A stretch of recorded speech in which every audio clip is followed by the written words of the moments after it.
Finally having some alone time, the shield hero duo take a moment to introduce themselves. My name is Mine. It is an honor to fight with you, Sir Hero. The red-haired woman smiles radiantly. The beating of Naofumi's chest skipped as he heard the pleasantries of the manner of Mine's speech. Sir Hero, he thought. She's so open and friendly. I've got to keep her safe no matter what. Naofumi's new companion shows him around the nearby town. Much to Naofumi's surprise, it was a very vibrant location. Much people seemed content as they shopped for various goods. Crowds stood around as mages performed feats previously considered impossible. It was home to many stores, one of which came at Mine's recommendation to visit, a local blacksmith that sold the equipment Naofumi required before growing his stats and developing his skills. He found a particular selection of powerful swords that seemed to more than compensate for his lack of offensive abilities as a shield hero. Though upon further inspection, it became apparent that he was unable to wield any of them. His restrictions as the cardinal hero of the shield prevented him from holding any other weapons, so he settled on just buying armor, both for himself as well as his companion Mine. It left a noticeable dent in his pocket change. Before long, Mine escorted him to the fields where much of Naofumi's training would take place. Orange balloon-like creatures literally open range. They were small, but their teeth were still sharp. Naofumi's attacks made it seem like he was punching volleyballs. The balloons bounced around and around, but none deflated. A quick glance over a way, he could spot the sword hero, Rin, popping balloons one after another with his pointed blade. Naofumi stared in awe as his fellow hero performed his best to the role he was given. In some ways, you could say he even admired Rin. Distracted, this allowed the orange creatures to sink their teeth into his body. Surprisingly, Naofumi found that their piercing teeth didn't harm him as much as he thought they would. Seemingly,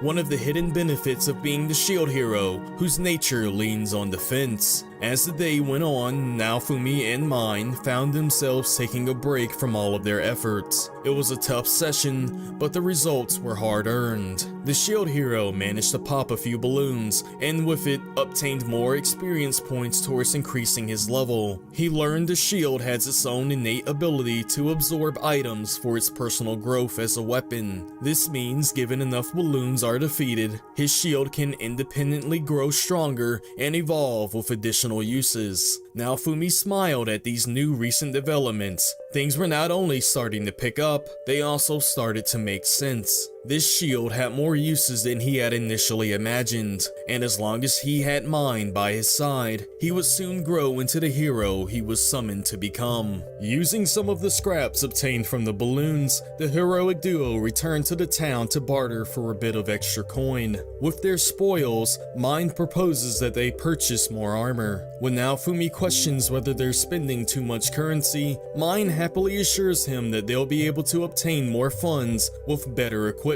Unable to resist her bubbly charm, Naofumi has no choice but to agree. Later that night, the two settle into an inn. Naofumi and Mine plan their next adventure to a dungeon just beyond the neighboring town. They feast on the expensive meal before them and order red wine to wash it down. Naofumi has certainly never paid for anything this grand before, but Mine didn't mind the indulgence. It came at her recommendation. The beautiful woman lifts her wine glass.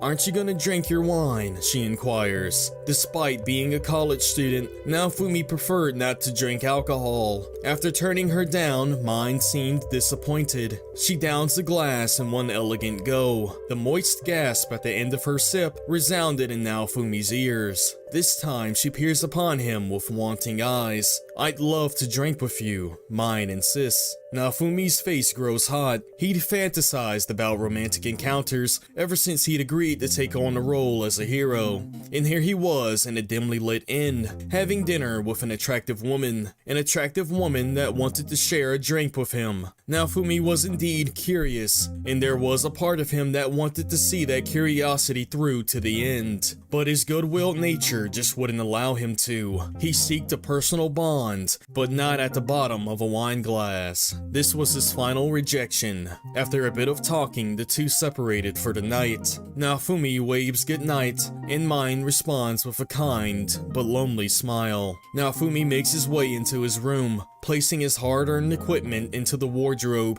and counting up his last remaining 200 silver coins. He felt a bit weird for tucking the coins into his shield cuff, but better to be safe than sorry. He reflected upon the day that had just passed him by. A lot of odd things had happened, unreal things, but he couldn't have been any happier at this turn of events. He was to be a hero. He had the girl of his dreams traveling alongside him, and there was an entire world of fantasy that awaited him. Naofumi would surely miss his brother and parents, but for now, he chose to fully embrace his new reality. Naofumi woke the next morning, hungry and ready to see what breakfast the inn owners had prepared. He reached into his wardrobe and found nothing. It was pretty empty. Every single drawer and shelf had been picked clean of the expensive armor Naofumi purchased. All that remained was his shield, which was attached to his body, and the 200 silver coins he stashed within it. Naofumi rushed outside of the room. He had to report his goods were stolen.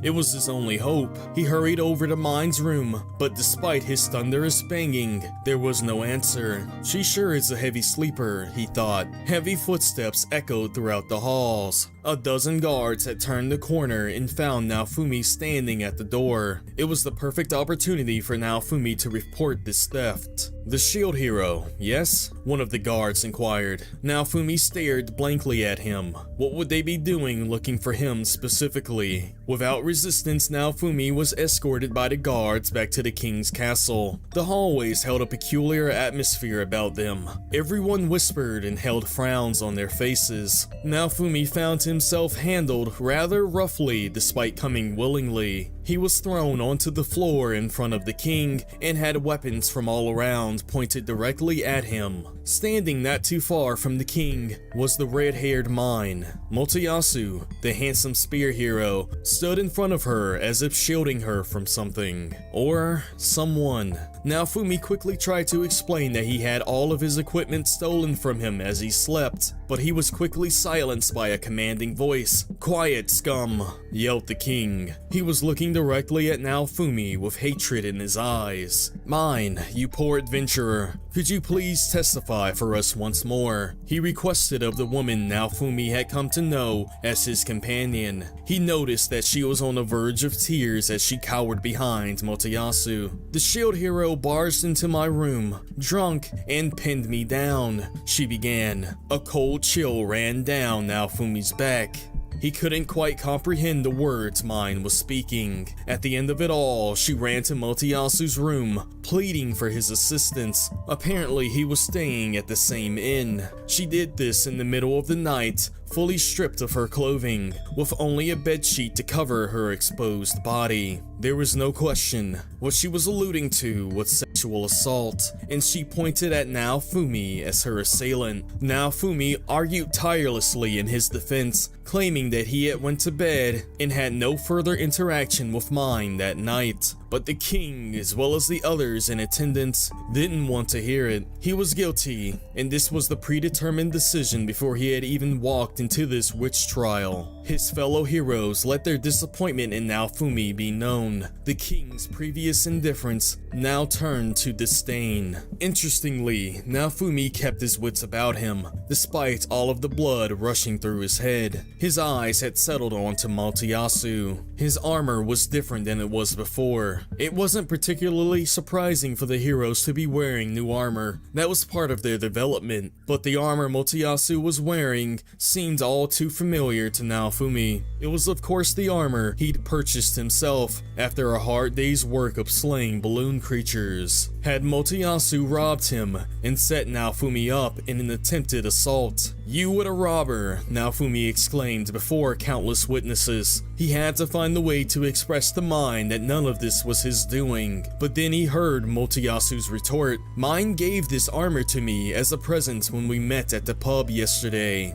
Naofumi was speechless. It should have been obvious to him that Motoyasu would lie in an attempt to protect himself, but surely Mine would discredit this falsehood now that he's pushed her into his deceitful story. Naofumi glanced desperately at Mine's face, waiting for her to say something to disprove Motoyasu's lie, but he found something he had never suspected to be there. It was something that he thought her incapable of possessing. Mine held such a mischievous and malicious smile on her face that it removed all doubt from Naofumi's mind. Mine, as well as Motoyasu, were working together in this. The pair had used him for his coin from the very beginning. Naofumi, now the black sheep of the Four Cardinal Heroes, was forced to live out the rest of his days without support from the kingdom, forever regarded as the deviant who tried to force himself on a woman, having all of his passion and motivation ripped from him. Naofumi wanted nothing more than to return home, but the task was impossible, as more illogical rules dictated that all four heroes remain summoned until their mission is completed. It was made clear Naofumi needed to defeat the incoming waves of monsters, or he would be forced to live in fabricated shame for the rest of his life. The once optimistic hero, now scorned by the world he inhabited. Thank you for listening to this story until the end. If you want more like this, then please subscribe and show your support. Till next time, Naofumi wanted nothing more than what the fuck?